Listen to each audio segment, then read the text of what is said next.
look, you know, we are normal people. We're here every day. Come in for a cup of coffee. We make the best coffee in Colchester, by the way. Nice. Come in for a coffee, sit down with us, and let's talk about what you need. And the greatest thing that we've been able to do is really help businesses. And especially through what we're going through now, there's a lot of clients that, because of the work we've done, they're able to continue to build their business and to thrive, rather than didn't have a website and now they're kind of in no man's land. So it's nice to know that we're kind of giving back at the same time. Most definitely. No, that is excellent. I want to get into some of the detail now of some of the services that you provide, because it's very clear on your website that you've got kind of 6 categories, 6 areas. And I think every single one of those is really important. And I think in terms of the audience, there'll be people who want to know about each of them. So we're going to try and do a whistle-stop tour through each of these 6 areas. And I think we're going to start with probably the second block on your site, which is branding. Yeah. So you offer the service of helping people with brand. How important is branding, and can somebody just do it themselves and make it up themselves and get it right? Is that possible?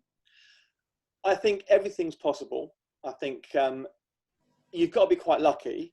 But I think what it comes down to is, in business, you kind of get to the point where you say, okay, look, I'm good at this, I'm not good at this, and I'm terrible at that. So these 2 things, rather than me waste my time on it, I'm going to outsource. I'm going to give it to somebody else who know what they're doing, and I'm going to focus my energy here because that's what I'm really good at. So I think in business, when you learn that, and that's when my businesses failed at the beginning. I didn't know that. I was trying to design, do the accounts, do the HR, literally everything I was trying to do just to kind of save money. But in the end, it had the opposite effect. So when it comes to branding, I would say, by all means, have a go, because, you know, that's kind of why we're here, you know, give these things a go. But you can't really beat the professional service, because brand is one of the most important things in business, because it's what recognizes you to the public, to your consumers, to clients. And if I said to you now, OC, give me a drinks brand that is red and white, what would you say? Coca-Cola. There you go, exactly. And it's that association that people really want to try and build their businesses into. And there's lots of mistakes people make. One of the biggest mistakes is being obvious. So let's say you have an educational company, and in your logo you have a teacher's hat, for example. It's so obvious. Do something like that. I mean, that's like a crazy thing to do. Have education with a teacher's hat? Oh, that's crazy. And exactly. Or you've got a sweets company and you've got like a little picture of a lollipop or something.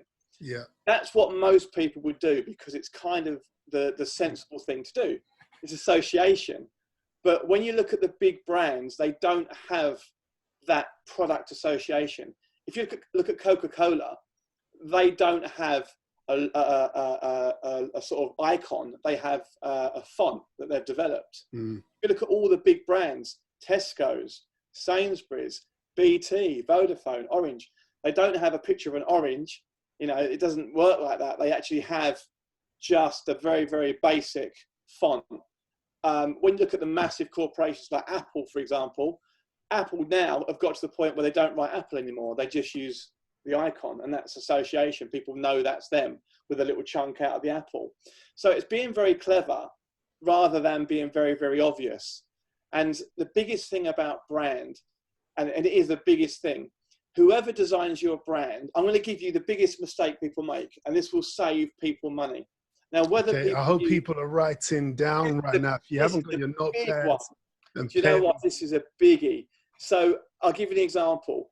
One of our clients, I won't name them, had a logo designed, and she rang me up and she said, the guy that designed it wants to charge me again because I want a bigger version.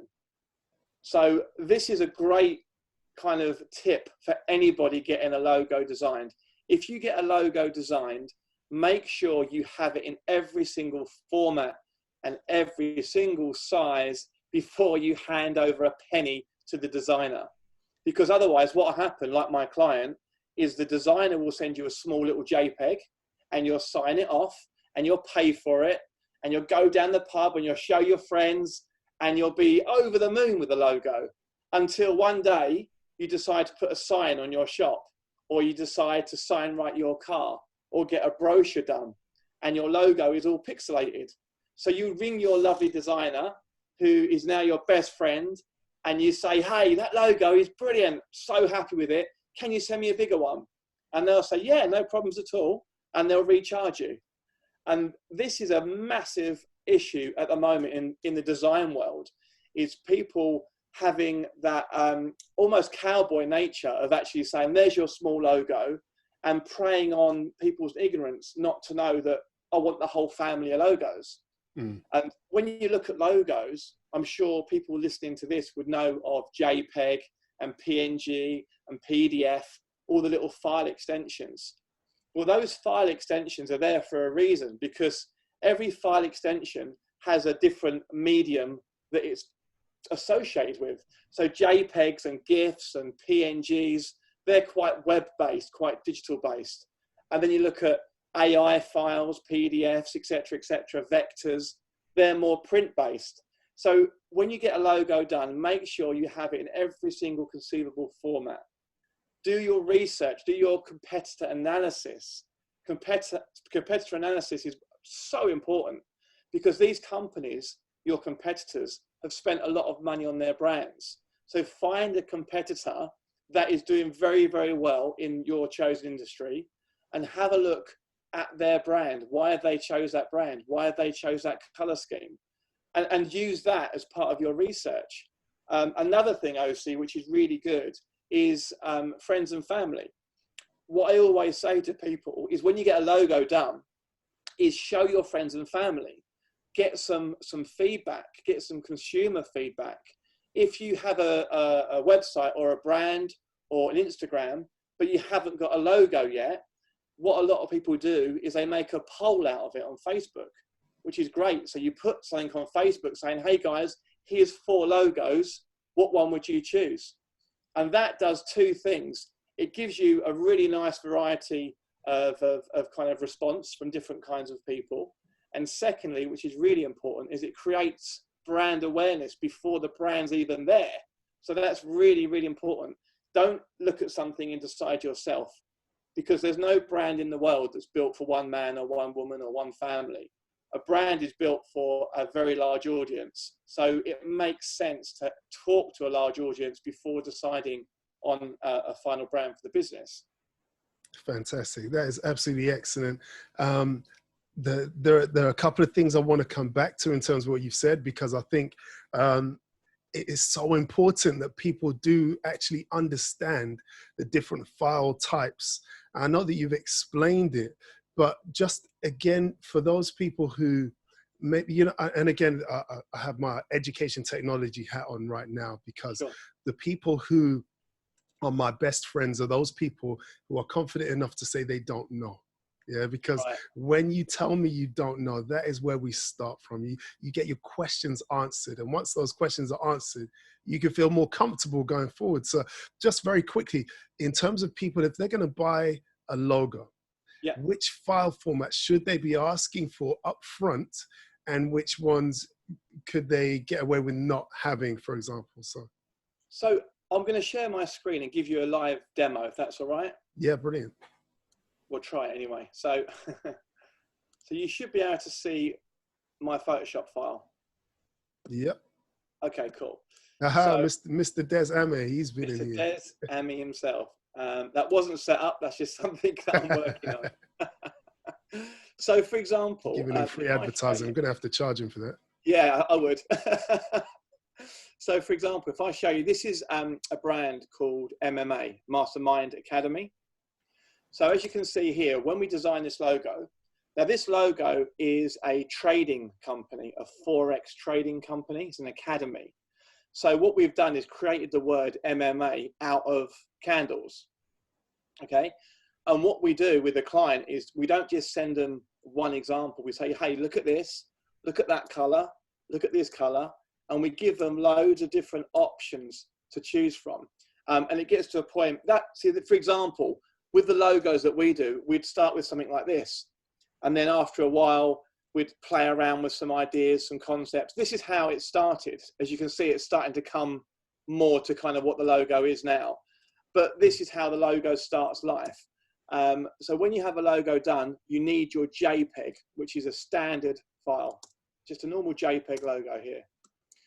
The JPEG is perfect for web, absolutely perfect for web, and for kind of most small digital media. So if you're emailing something like an email signature, like a website, Instagram, anything like that, JPEGs and PNGs are fine. So when you get a logo, you must have a JPEG, which is kind of the standard. It's the standard one you'd get sent. You then get sent a PNG. Now, PNGs are really, really important because a PNG has a transparent background. So you can lay this logo over anything you want and you can still see the logo. So I could put this on a black background or a blue background or put it over something completely different. So for example, I'll give you a live example. If I open the white version here, what I can do then, because it's transparent, is I can just overlay that here over Des's picture, for example. So you must have a JPEG and you must have a PNG, because PNGs are great, because if you want to overlay it, you don't want the background. What some clients do, which is horrible, is they have a JPEG logo and then they physically cut out the logo to try and get it to work. But you don't have to do that. Just get a JPEG and a PNG in the first place and you'll be absolutely fine. The third type of logo that you need is a vector. Now a vector is very, very different. A vectorized logo or a vectorized image basically means that you can blow it up to any size at all and it will not distort. And that's really, really important.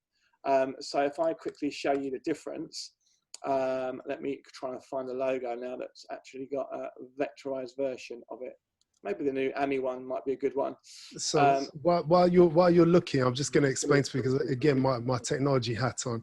Yeah. When people look at a PNG or a JPEG image, they are looking at a pixelated image. So if the designer has decided, you know, whatever pixel size that the designer has designed it at, you will zoom into a place where it actually becomes distorted and what we call pixelated. Exactly. So when you have a vector image, which Steve is about to show you now, there are no pixels. So it actually is very smooth all the way through. So that means you can blow it up. That's exactly it. I'll show you the vectorized bits and bobs. Now, see, I should have been more more ready for this question. That's all right. Listen, we go with the flow here in the Honing Block. I like it. I like it. That's great that you're trying the live as well. You know, the live demos are the most, yeah, they're the kind of sweaty patch parts of my demos. I do a lot of them. I can feel a little bit of sweat now in the back of my head as I'm certain. I'm wearing a turtleneck, so. So I'll give you, I've got a few examples actually. I've just found a few examples here. I'll show you the vector. So let's do, so you've got a vector or an EPS. I'm going to share my file with you again, just so you guys can see this. 1 second. Right. Okay, so you should be able to see my screen again by now. Is that right? Yes, we can. Yeah, perfect. Cool. Okay, excellent. Right, so what I'll do, let me just move this out of the way. So this that I'm opening now is going to be a vectorized version of a logo. Now what it's doing now is called rasterizing, which basically means it's taking a small file that is kind of saved on the computer and just kind of enlarging it so we can view it. Now a vector file is so important because it means whatever you want to do your logo, you have the ability to do that. So whether you want to blow it up and put it on the side of a building, or you want it for a car, whatever you want it for is absolutely perfect. With a logo that's not vectorized, you'll find that when you, as you say, zoom into it, it distorts massively. So it's really, really important. Now, whilst this is loading, I'm going to go through a couple of other little design elements very quickly, I think. I'm going to do that on the website, if that's all right. So what I'm going to do, I'm just going to do a new share, and I'm going to show you, while this is loading, this. Can you see my Instagram? Yes, we can. Perfect. Okay, so out of interest, actually, this is how the business started life. This is when we bought the shop. This is how it all started life. Oh, fantastic. And just, I know we're going to talk about logos, but just talking about sometimes in life, you've kind of got to just take a chance, really. You've got to kind of put your faith in your ability, in your passion, in your belief. And this shop is something we couldn't afford. And it just kind of came up on the market, and we just went for it because it just felt right. And we turned this kind of horrible shell into a really nice company. And this is now the interior of the company. Oh, wow. So this is when you walk through the front door, you've got a nice welcome desk. You've got the big telly, which is obviously our advert playing all the time. Everything is in it, is branded. So we were talking about brand before. If you look at the front of our office or front of our studio, it's very clear to see that our brand is black and pink. And everywhere, from the sofa to the plant pots to the mugs, everywhere is completely branded.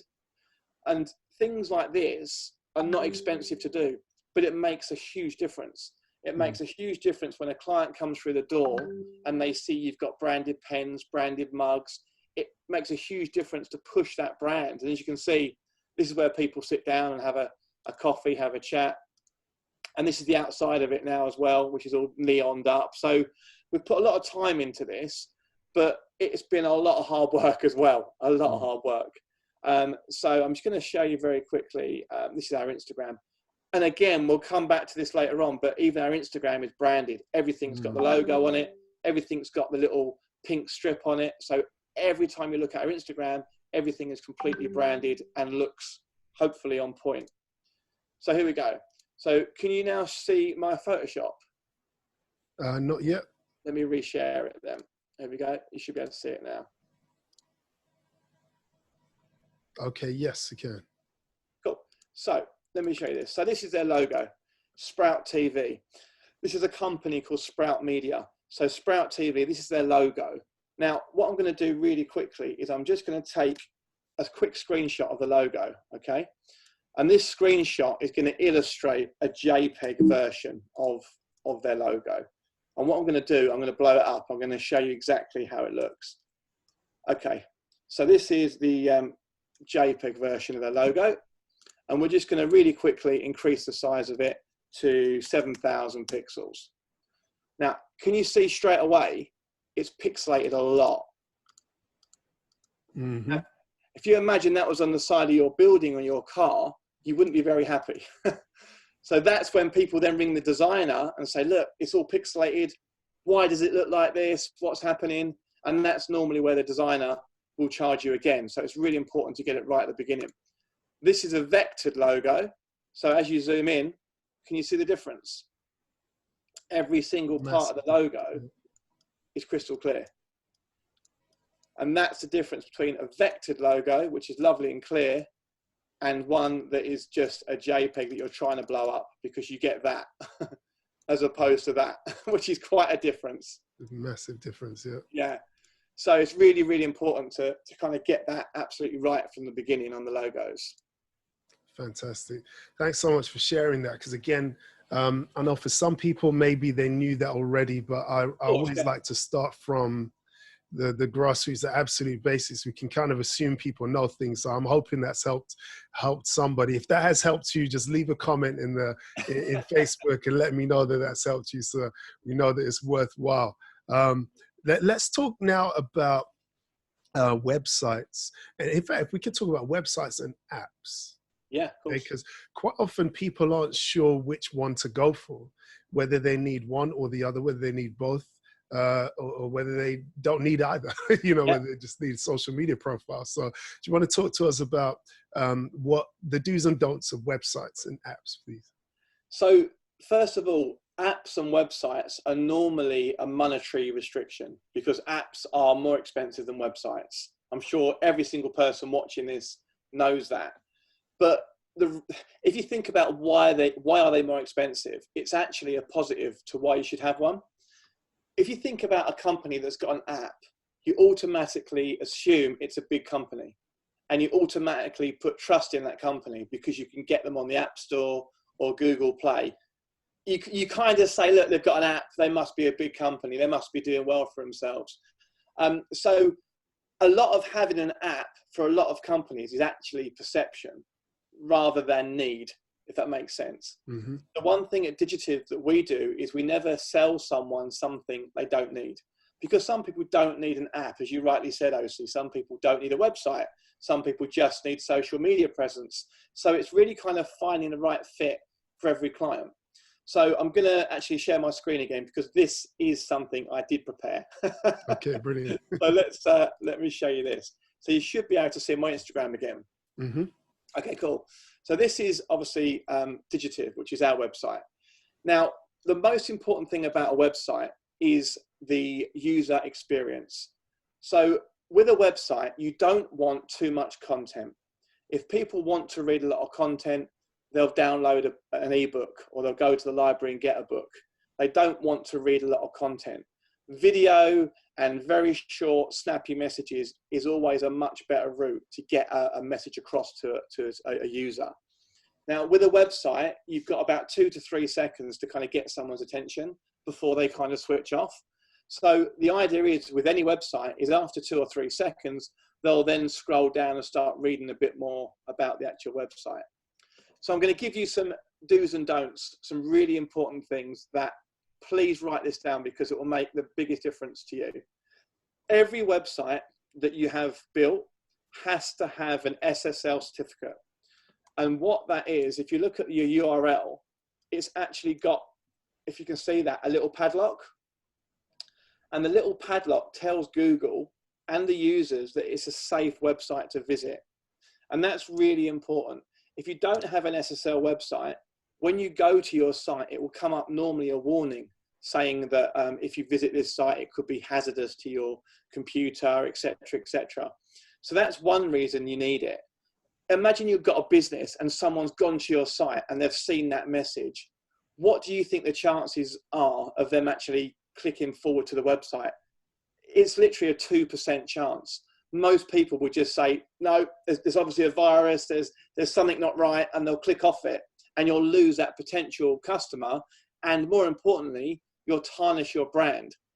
SSL certificates are very, very cheap.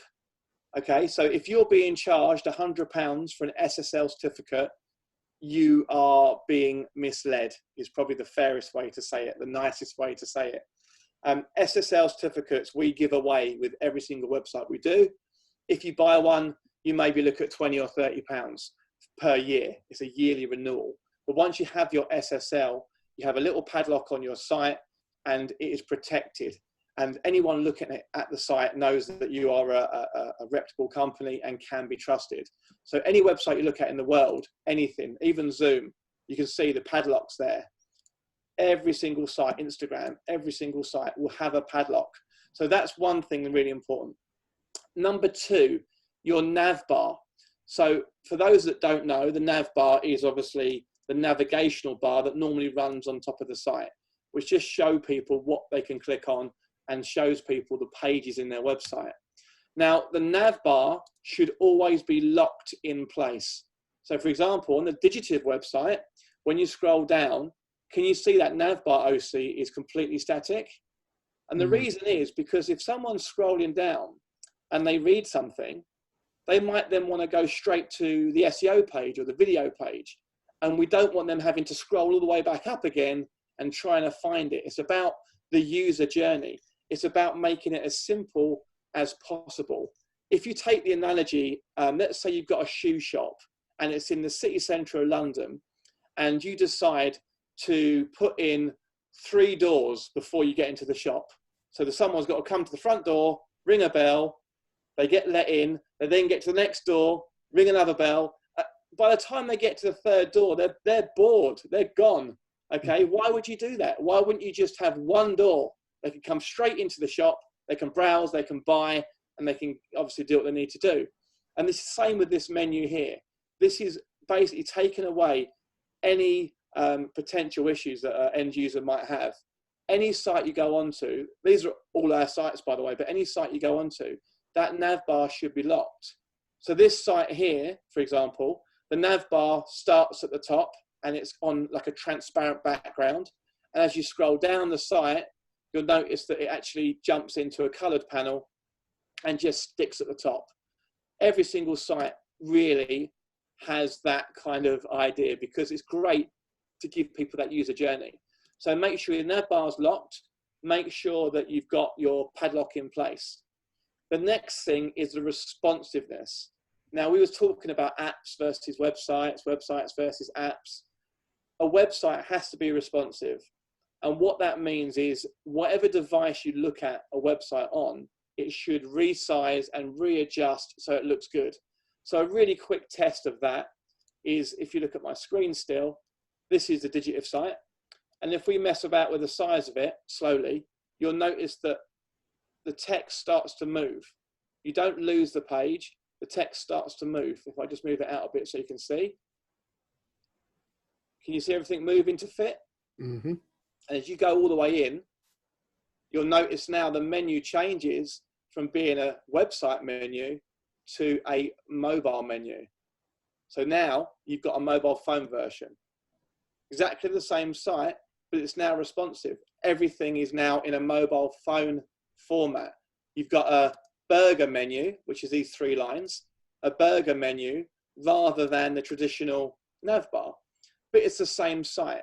So again, if you're having a site built, it is really important to make sure that you have everything in place. The SSL, the nav bar that doesn't move, everything being responsive. And check it on mobile phones, check it on iPads. Don't just take someone's word for it. Do the actual legwork yourself to make sure it's absolutely perfect. Now, when you scroll down the site, a lot of people now, if you look on the bottom left-hand corner, have this sort of live chat, as you can see. Mm. Live chats are really good, and they're very, very cheap. You can have a live chat on your website for probably about £20 a month. And what I love about a live chat is a lot of people haven't got the time to make phone calls, or they're in an office where they can't make a phone call, or they just want to prefer having the sort of anonymity of actually having a sort of bot rather than actually talking to a real person. So the great thing about these live chats is you can set a live chat to either appear all the time. You can set it to be time stamped. So our one, for example, if you go onto this in working hours, it won't say want a quote, you know, we're here. It will be a live chat. You'll actually talk to a live person straight away. Mm. And the way it works is like a text message will go off in the office, and that will be a live chat coming through. And we can sit there on our phone and have a live chat with someone, which is really cool. Mm. And then at 5 o'clock, it will then switch to kind of an out of hours message. Sunday, it will go off. So you can really have this live chat tailored really quite well to your exact needs. And it's like having another member of staff without paying them, essentially. So it's a really cool idea and really simple to do. Again, we're talking about branding. That black and pink throughout the whole site, even the bottom, we've got this pink band that doesn't move. And any big company you go to will have this brand. So it's important to make your company a big company. And a big company doesn't mean big expenses. A big company just means thinking about things. It means thinking about how you want yourself portrayed and how you want your brand to come across to other people. So that's really, really important. I'll show you a couple of other examples. This is another site of ours. This is slightly different because you've got a burger menu straight away. So this time you've got the burger menu straight away on the left-hand side. This is where the burger menu is. It's always there. So when you scroll down the site, you can get to it any time. But this particular client wanted something a little bit different. And this is a great thing about when you're doing bespoke design work, is you're not governed by rules. The rules are gone. We don't have to say, yep, the nav bar's got to be there, that's got to be there. We can do whatever we want. And that is what makes my job really exciting, to be able to create these sort of websites and projects for our clients that are different to anything else online. That's really, really important. Another tip as well, guys, really important tip, is where possible, use your own imagery. Now, I know obviously we've spoke before about Shutterstock and image libraries and stuff. And this is a really important tip. And this is not a tip. This is a 100% do this. This is not me asking you. This is me telling you now. So let's say you've got a sweet company. We said before about a sweet company, and you decide to go to Google and steal a picture of a lollipop. So you have that picture there. Great, I'm having that picture and I'm going to put that on my website. There's a fact that a lot of people don't know. And the fact is, image companies make more money out of suing people and legal fees than actually selling images. Okay.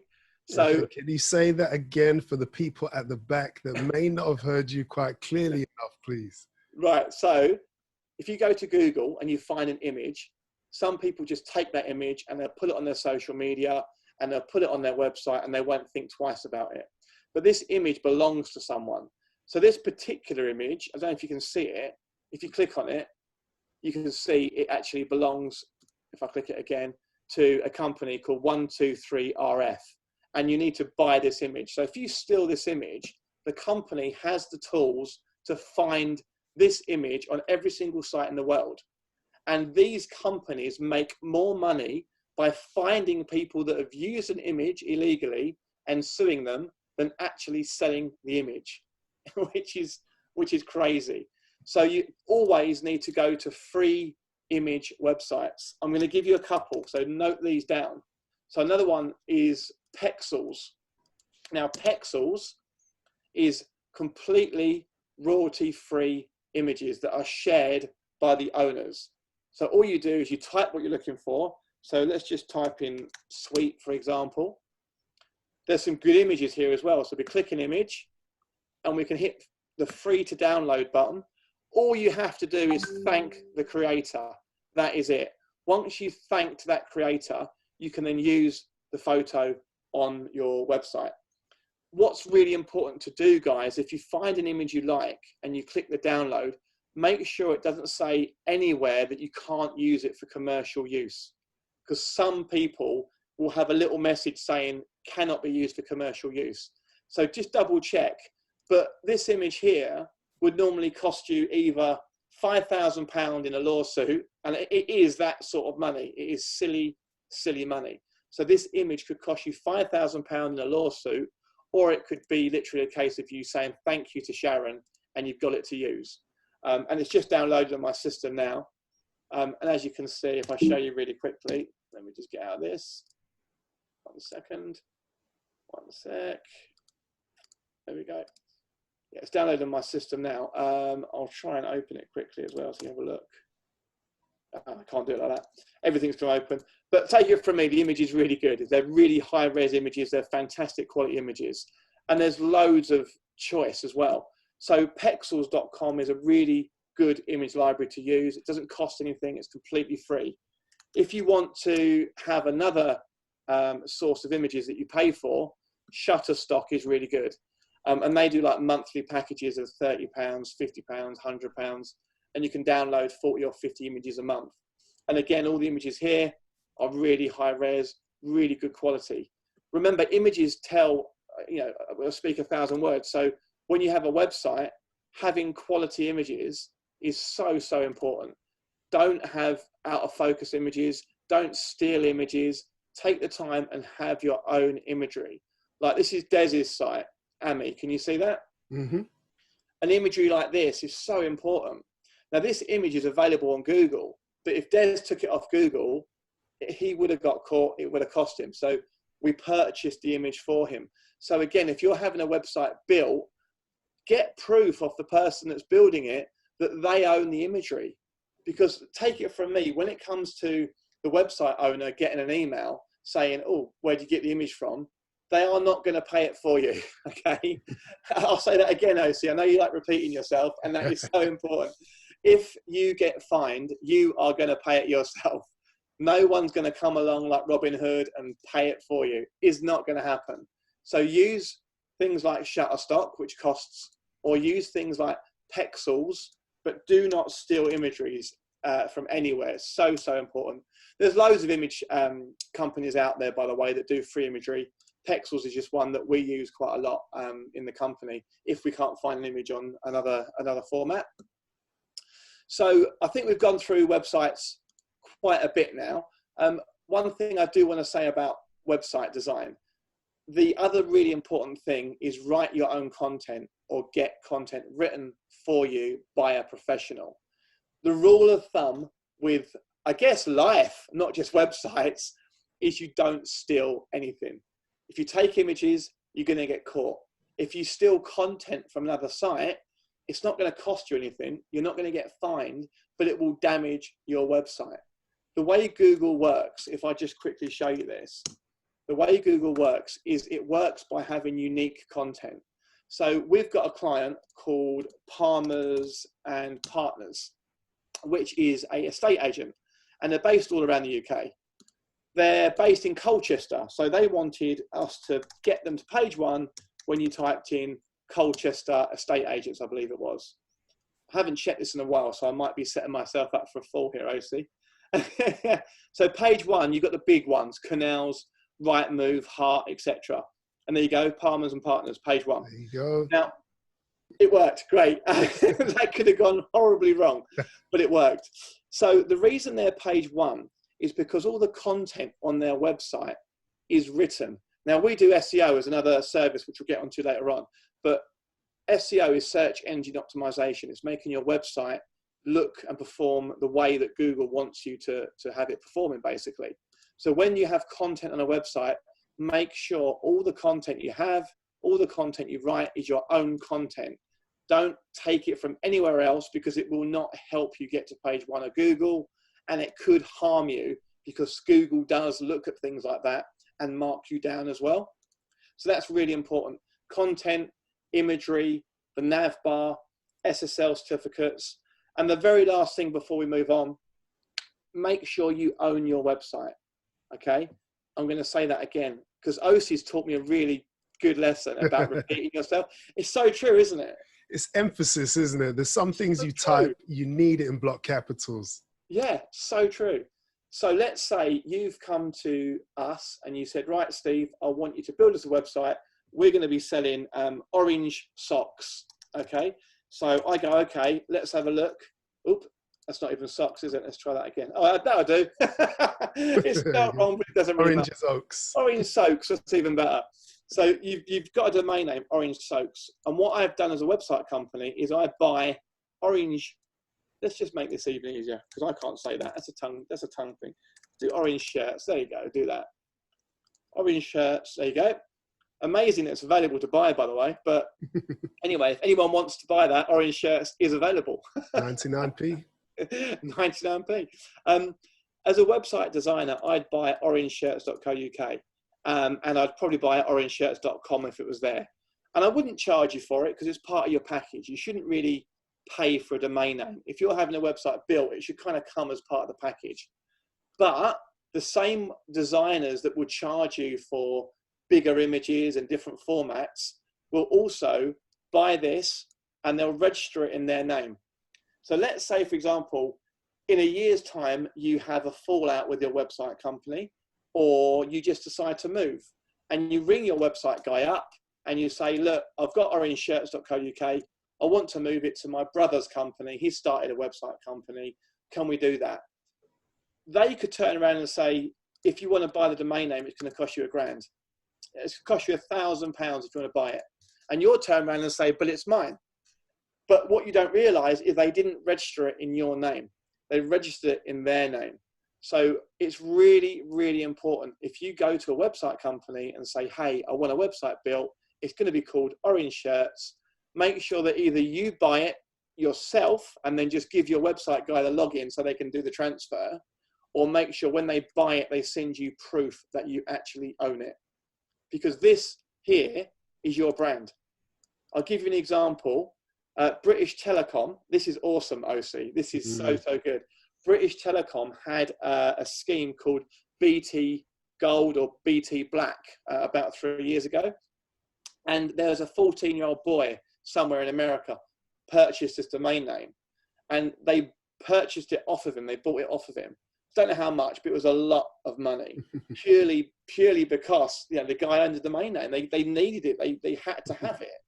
And if you think about your business, like let's take this one here, EDU Global, this business here, this domain name is their address. Without this domain name, there is no site. There is no brand awareness. Can you imagine having a big company like Tesco.com and then all of a sudden Tesco.com is gone? You would lose your business overnight. So important when you buy a domain name, make sure you buy it, or make sure whoever's registering it for you does it in your name and then sends you the proof.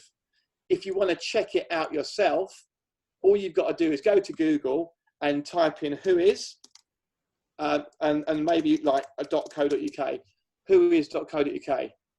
You'll go to a website like this. There's loads of websites. This is Nominet. You type in a domain name. So for example, let's just do Digitiv, for example. You type in a domain name. Let me just make that look a bit better. There you go. Hit the search button and it tells you exactly who owns it, when it was registered, when it's going to expire, the name servers, and just all the information you need. Now, what we do with our domain names is we hide a lot of the details. And this is another tip. Sorry, OC, I know there's loads of stuff. No, this is great. You carry on. Sorry, man. So one thing that we found is sometimes when you have a company, you don't want everyone to know you own it. And that's not you being clandestine or dodgy or anything else. It's just a case if you've got a brand and you want to keep it either separate from your other businesses, or you just don't want people knowing that you're associated with it. You can actually pay, if you've got a .com, to have all your information hidden, which is quite cool. So if you have a domain name, you want to hide it, when you buy your domain name from, for example, 123reg, you can actually add it to the basket like I'm doing now, go into it. By the way, when you buy a domain name, they're going to try and sell you loads of different stuff. Just don't ever buy anything they offer you, just buy the domain name, because anything else can be normally obtained for free. So please don't do that. But when you go into your domain name, it'll ask you for, do you want privacy? And if you select yes, this is taking far too long, this site, but if you select yes, it will hide your information. But that's a really good tip. So you can hide your information, or if you want to check that you do own something, just type it into whois and you'll be able to find it. And it's the same with any website. If we look for, let's do shirts. We did it before, didn't we? Oops. Let's do shirts in Google. So shirts, let's find .co.uk. Here we go. ctshirts.com. We'll do .co.uk. So all we'll do, we'll go into the whois. We'll put it in whois. And we'll hit search. And then, oops, hello. And then what we'll do, it'll tell us, oh, really? It'll tell us who owns that domain name. Let's just try that again. It's my fault. There we go.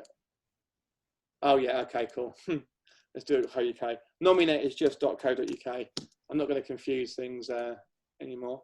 But when you do this, it'll then tell you who owns everything. So let's take the www off as well. Okay, here we go. So here we go again. So the registrar is something called safe names. Here's your name servers. And they've hid a lot of information. You can see, you can't really see a lot, but sometimes that will say the address, an email address, and sometimes you don't want the information there. So when you're getting a website built, think about things like that and say to your website designer, I don't want my details being searchable on Google, or as I said, use something like whois and just check you own that domain name, because as I said, without it, you don't have a business, and that's really, really important. Apps. So apps is a funny one, apps. So this is an app that we've designed, which is a WhatsApp type app that we've designed. And it has to be an app, because the thing about apps, remember, app is short for application. What iPhone and Google are trying to get away from is companies that just want to have their website on the App Store. That's not what it's about. So let's say you've got a company selling orange shirts. If you had an app which was basically the same as your website, the chances are you wouldn't be allowed it on iTunes or Google Play anyway, because it's not an application. An app has to do something different or unique than your website for it to be an app. So that's the first thing. If you think about your website, do you need an app, or actually, do you just need a website that is 100% mobile responsive? That's the difference. A lot of people, and this is another thing at OC, which is really scary, is that a company the other day called me up and they paid $2,000 to have what they thought was an app. But actually what it was was a responsive website. Oh, Yeah, no. yeah. Because remember, Oh, what you can do with an app is you can pretty much point an app to a website. So when you go to an app store and you click your logo, it will pretty much bring up the website, and you think you've got an app, but you my don't. goodness. You don't have an app. A Knowledge lot of is power. Yeah, this is it. And a lot of people watching this sort of live stream won't realize that, but will realize hopefully that actually, you know what? We don't need an app. What we need is a website, which if someone looks at it on a mobile phone, it's responsive. And that's what a lot of people, 90% of people need. Sometimes we do apps. I mean, we do probably about, I don't know, maybe 100 a year now, something like that. But when you look at, that's not our one. When you look at this one here, let me find PLG. So I'll go to the App Store and show you. So if I go to the App Store, I'll do it on here. So I'll type PLG. Now PLG is a property company, and their app allows solicitors to basically find and value properties. That's how it works. I'm not about to show you on here. Let me try and search iTunes, see if I can show you this.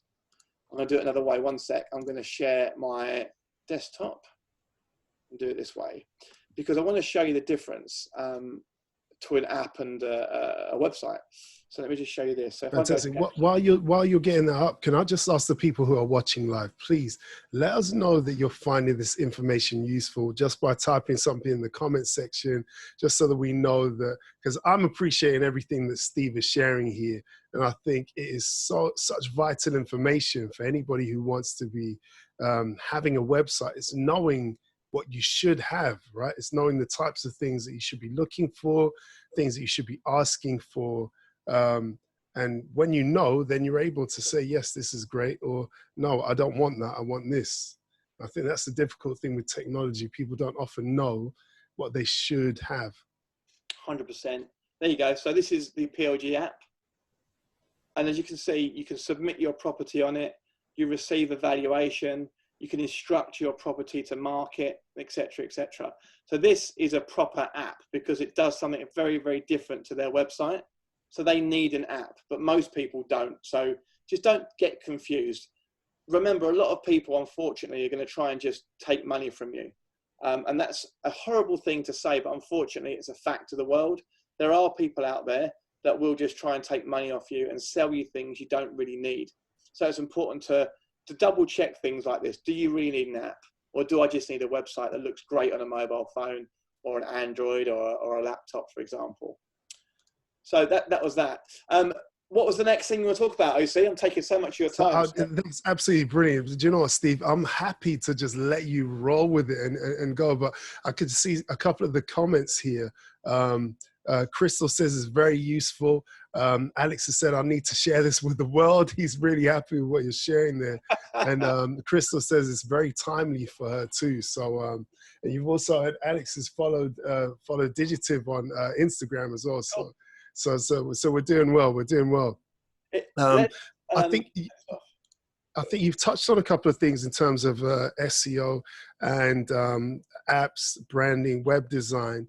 I think what we'll do is we'll close out with your thoughts on social media marketing and video content, because we know we're living in an age now, especially on lockdown, where video content is being consumed like anything right now. It's going up. You know, people who make podcasts, like the audio podcasts, their popularity is going down right now because I think it shows our habits, right? Our daily habits. We usually listen to podcasts if we're walking, or if we're going for a run, or if we're on our way to work. Nobody's doing that anymore. So everybody sat down, they're watching video content. So talk to us about the do's and don'ts there. What are some of the key things that people need to know? Say they've paid a company out. And you know what? I came to you because I saw Dez's website, right? I saw Dez's website. I said, no, I can't have this. You know, I thought, no. We need to upgrade now. It's time to upgrade. And I'm sure a lot of people are watching this. They're seeing all the different sites you've done. And they're probably thinking to themselves, right, okay, I need to I need to get in touch with you. And for those of you who are watching, you are in for a treat, because I know Steve has got a competition as well. He's going to announce that. That is in addition to the competition question that I'm going to ask at the end of the interview as well. So you've got 2 chances of winning. So yes, Steve, talk to us about the importance of video content, how to get it right, as well as just the whole social media game, how to position yourself correctly on social media. So social media is either your best friend or your worst enemy. It's as simple as that. With social media, I'll give you let's start with Instagram. Let's just go through some of the big platforms. So Instagram is a fantastic platform. It is going to be bigger than Facebook, even though obviously it's owned by the same people. It's going to be bigger than Facebook. It is going to be bigger than most of the other channels, because Instagram is so easy to use. It's all pictorial based or video based, and it's very quick just to scan through what's happening on the day, or scan through what's happening on your favorite topic, for example. But the do's and don'ts with Instagram, the biggest don't is never, ever buy followers. Never, ever buy followers, okay? For those of you that do not know what I'm talking about, I'm going to show you. So when you go to Google, I'm just going to type in, and there's loads of companies that do this, Instagram followers.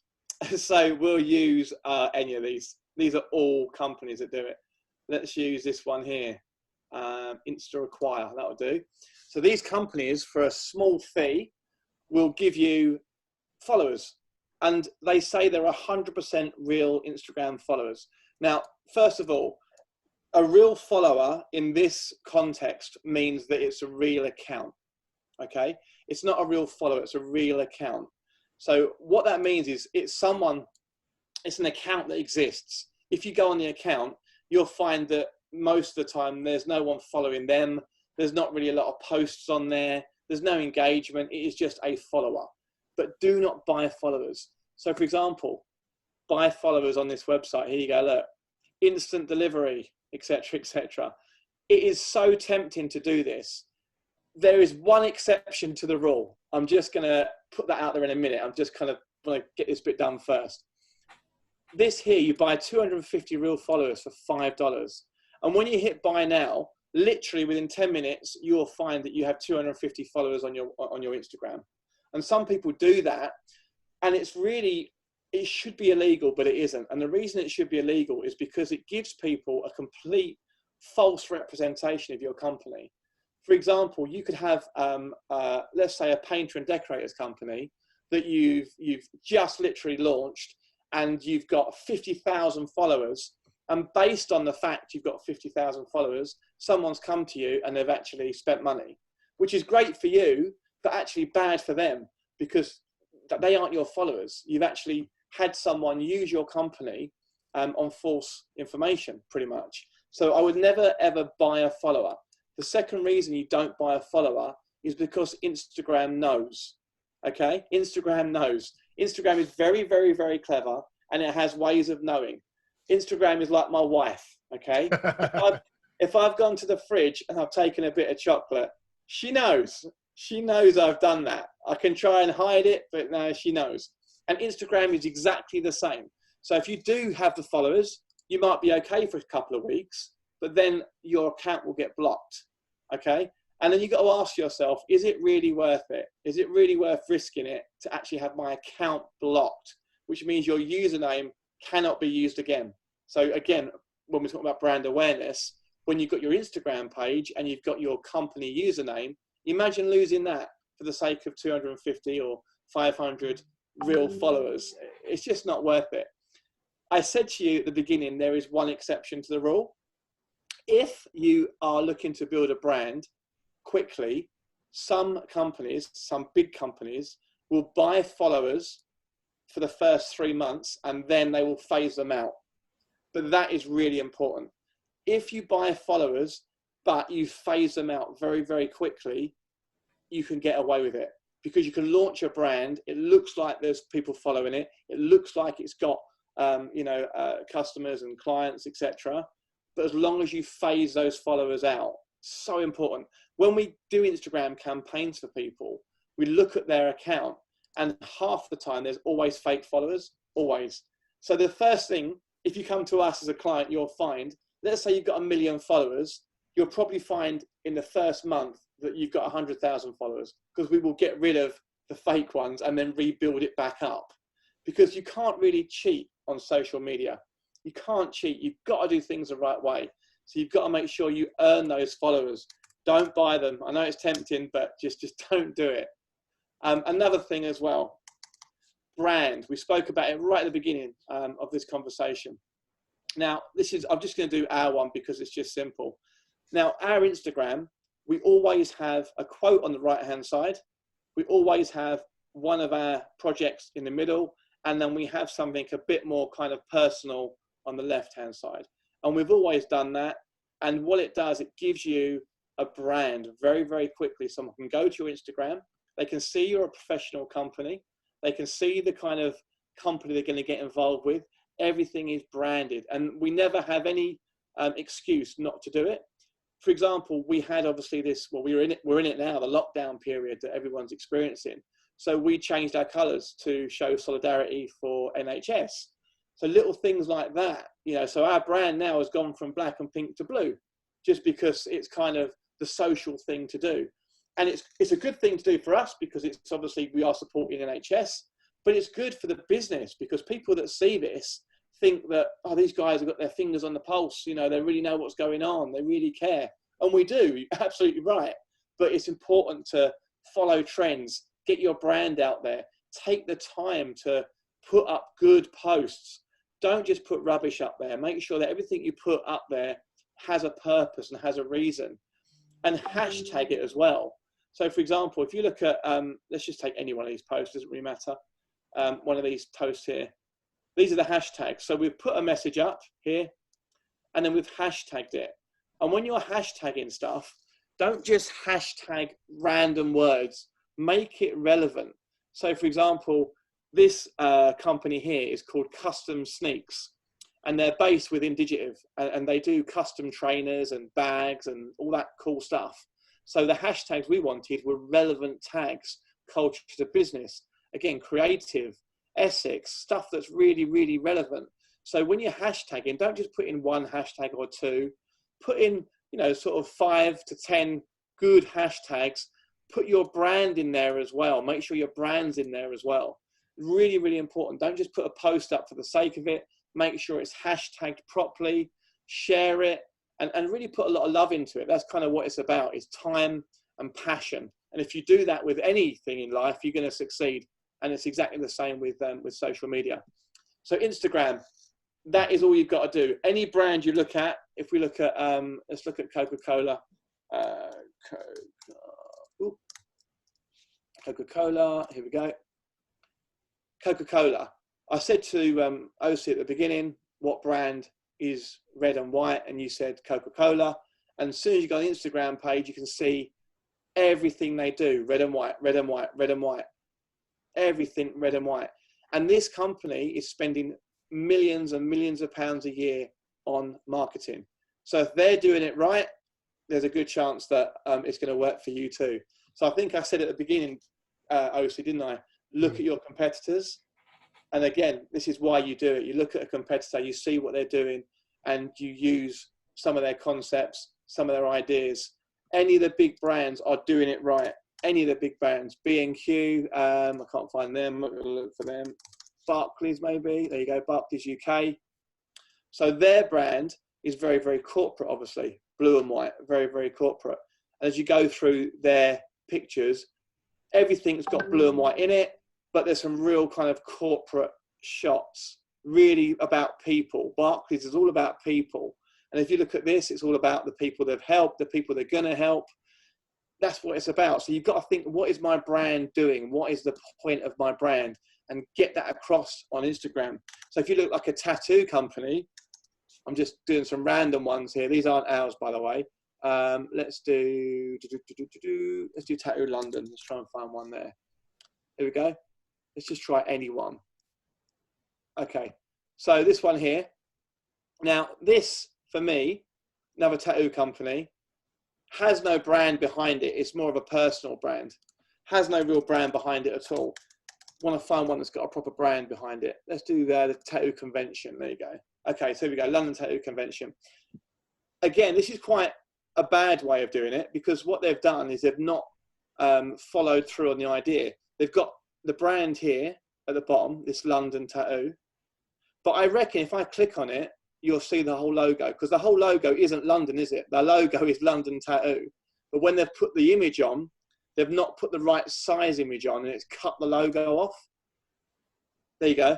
So if you look at the big picture, it actually says there, London Tattoo.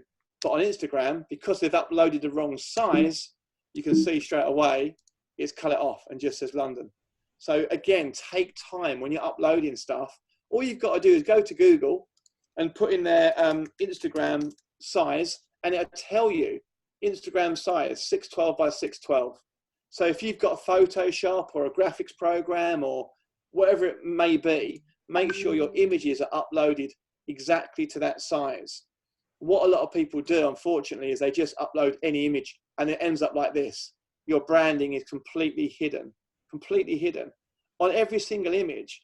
And this is really bad. The London Tattoo Convention is a big company, 172,000 followers, nearly 4,000 posts. It's a big company. And that's a massive mistake to make, as you can see. Branded, lovely. All the brand is there, brilliant. Hidden again. The brand is there. The brand's hidden. It's there. It's there. It's hidden. You've got to have that uniformity of any kind of brand. Any brand you go to that's worth its salt takes time to make sure the posts look good. Because you've got to remember, this is your company. You know, some people won't ever see your website. Some people will never, ever download your app. They'll never come to your shop. There you will see Instagram. This is your chance to show them what you're about. And if you do things like this, it just doesn't give a very good impression. So make sure you get the sizes right. Very, very important. Facebook, I'll show you that quickly as well. Let's just do Facebook. Let's do a / who should we do? Let's have a look. So this is, yeah, this is someone that tried to get our domain name, but they didn't manage it, which was good. Let me just try another one. That'll do, in Colchester. So here we go, in Colchester. So everything is brand related again.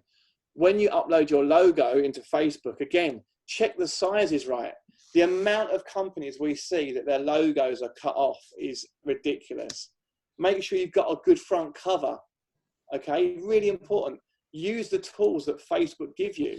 These buttons here, I'll change the color so you can see that actually. These buttons here, you can actually adapt yourself. So when you go into your Facebook page, you can actually say, right, I want to put a button on my Facebook page called send a message, or a button that says visit my website, or a button that says learn more. And then you can put a link in there and send the user to where you want. So use the tools that are available to you, because Facebook's really very, very good and gives you a lot of tools that are free. So you may as well use them. When you're writing posts, make sure that you write good posts. Check for spelling, check for grammar, always put the link in it, always share it. And things like this as well. This is another thing that you now get with Facebook. When you're logged into a page for a certain amount of time, you've not logged in, you get your brand pop up with a login button, which I'm not going to do just yet. But as you scroll down this page here, for example, everything is kind of branded. It's all very, very similar color schemes. So it's really important, whatever you do with your business, is think about it. That is kind of, I guess, OC, the message, the underlying message to this entire conversation. Think about what you're doing, take the time, put your passion into it. If you care enough to have a business, care enough what you put online for people to see, is really what I'm trying to say. But if you're based in Colchester or you're based in London, put some posts up there that are relevant to the area you're in, because it's a very quick way of getting traction for your actual page yourself. And the last one we'll do very quickly is YouTube, I think. YouTube is really, really good for certain brands. It's not right for everybody, but YouTube is great because you can build a following, you can build content, which is obviously really important. So for example, let me just show you something very quickly. Now, with YouTube, if you're looking for paid advertising, you can have some really good packages where you can have your advert before the video starts or during the video, and they're not very expensive, believe it or not, and you can target a really good audience. But that's kind of another meeting all in itself, so I'm not even going to get into that. But if you have a brand where you've got a YouTube channel, an Instagram channel, your Facebook, perhaps you've got a LinkedIn, etc., etc., it's only going to make you look even better to the end user. And that's what it's all about, is making sure that whatever you do with your brand is you have everything set up right. I'm going to show you one actually that we have worked on before, Ibanez. So this is a guitar brand, Ibanez, here you go. So when you go onto their YouTube page, again, it's all branded straight away. Everything's branded. All their videos are branded. Everything's got their logo on it. And the great thing about YouTube is once you get a good video up and you start sharing it and you start tagging it, you can get a lot of views. You can get a lot of marketing from it. And it's quite a decent tool. So YouTube, Instagram, and Facebook would be my three sort of favorite platforms. And they're all for different type of businesses. So it's just a case, again, of seeing what business you've got and seeing what sort of platform works for you. Fantastic.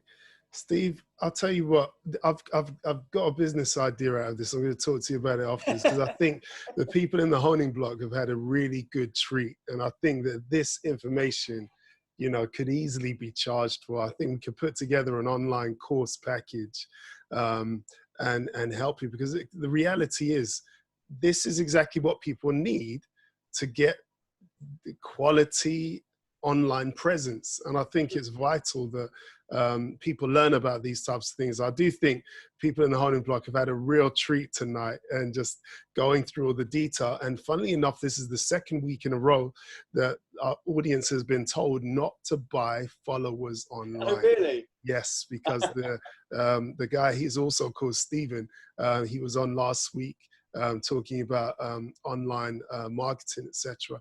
And he said, do not buy followers. And it was the same reasons. You just covered it in more detail. I'm going to pose a question that was asked earlier on in the group. It was added by Alex Finn. His question is, where would a newbie to digital marketing start in terms of courses? They'd start education, right? So we give them some good information. But he's asking, are there any particular courses to start with? Maybe things that you've looked up and found are good. What do you think about that? I mean, at the moment, the thing is, there's a bit of a gap in the market for this kind of educational platform, if you like. For people that want to get information now, the best thing to do is probably YouTube, because there's lots of information on there and people talking about design, etc., etc. Digital marketing is such a huge landscape. It depends what area the person's actually looking to kind of find out more information on, really, because it is just, as you know, it's just such a huge area. But I think YouTube's quite a good place to start at the moment. Brilliant. And a question here, I think maybe I could answer in part this question, but I'll pose it to you as well. It says, what can we use to create such posters? And they've asked Canva, question mark. I mean, I don't use Canva. I've heard of it, obviously. A lot of my clients do use it. I mean, we use Photoshop and we use all the Adobe type packages. The thing is, with Canva's great, but obviously it is for people that don't have, I've got to be careful how I word this, but they don't have kind of like a design background.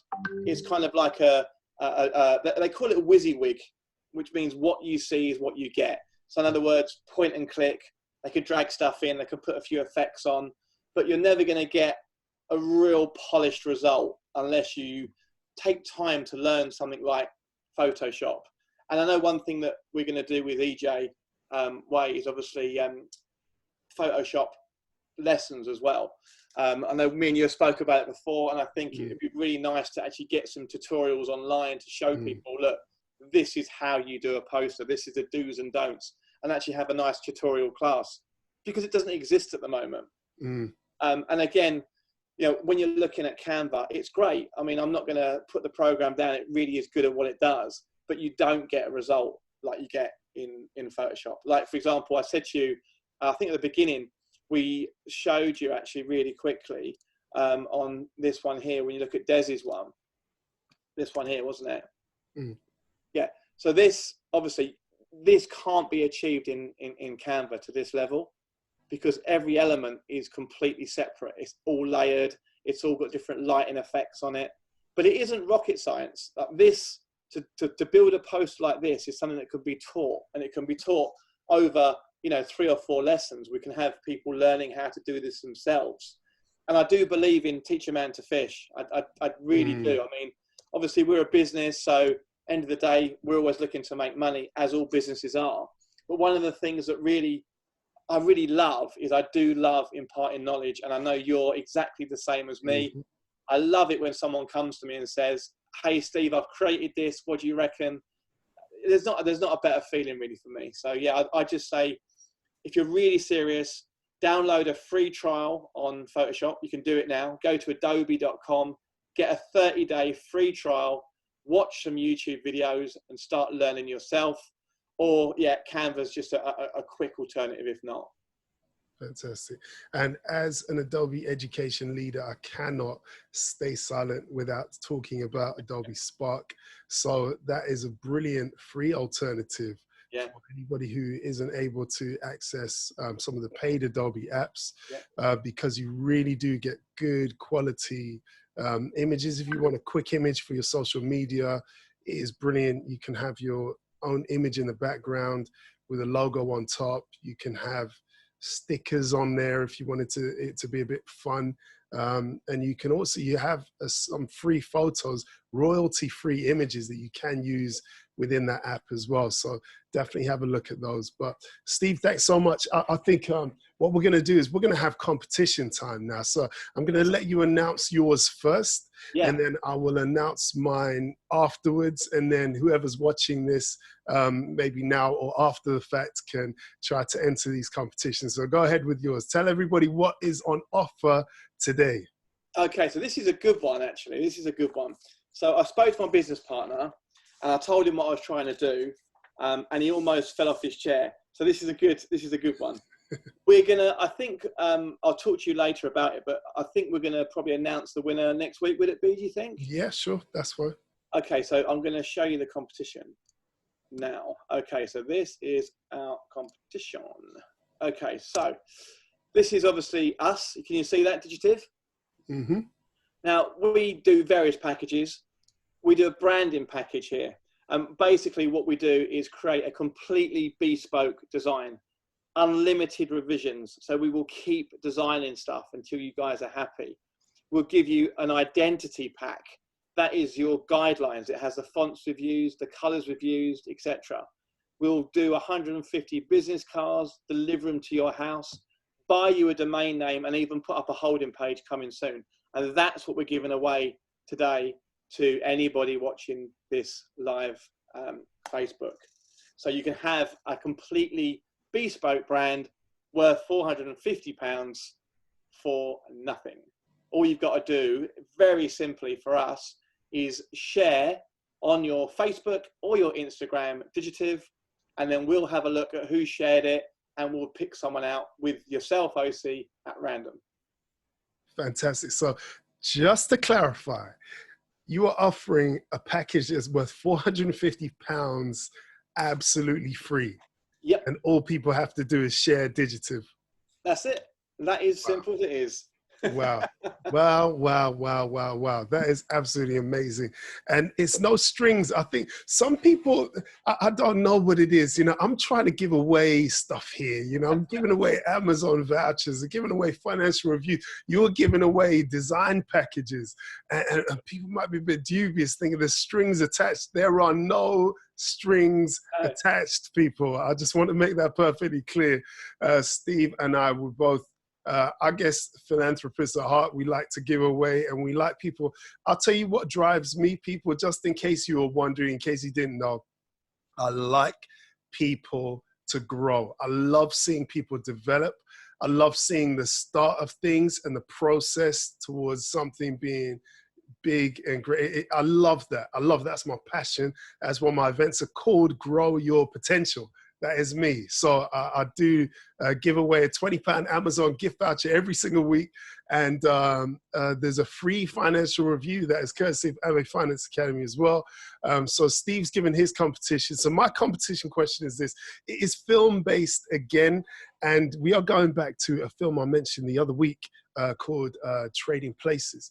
Now, there were two brothers in that film.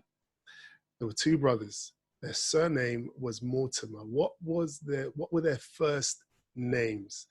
And the winner of this competition will be whoever writes down the first names of those two brothers from the movie Trading Places in the comments section underneath this video. It doesn't matter whether you're watching it now, whether you're watching it later, you could do a Google search or whatever, but I want to see who's the first person to answer that in the group.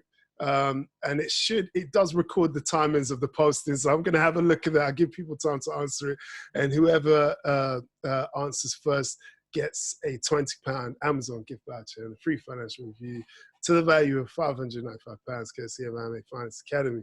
And those financial reviews, by the way, are very, very important. We have, in a couple of weeks' time, Miss Crystal McGilvery, and she is going to be talking about financial knowledge, financial literacy, and she will be able to explain even more better than I can the importance of having a personal financial review.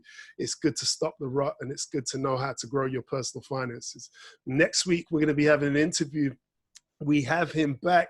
It is, oh my goodness, oh, we've got an answer. I think we have a winner already in the group. Wow. I'm sorry to those people who are watching it after the fact, but yeah, we have a winner already. Alex Finn, congratulations. You are the winner of a £20 Amazon gift voucher. That's going to be coming to you this week. Lost my train of thought now, but yes, next week we have coming back Mr. Ronaldo Lawrence, motivational speaker, author, all-round good guy, ex-NBA player. He's it's great to have him. We spoke to him at the beginning of the year about sticking to New Year's resolutions. We're going to be talking about how to stay motivated during this time of crisis, and also have a quick review of our New Year's resolutions. So you've got a week to see what you've ticked off since January the 1st. So Steve, thanks again for joining us this week. We really appreciate you. And I'm going to say goodbye to everybody in the honing block. So thanks again, Steve. Cheers, and mate. Good night, everybody. Take care.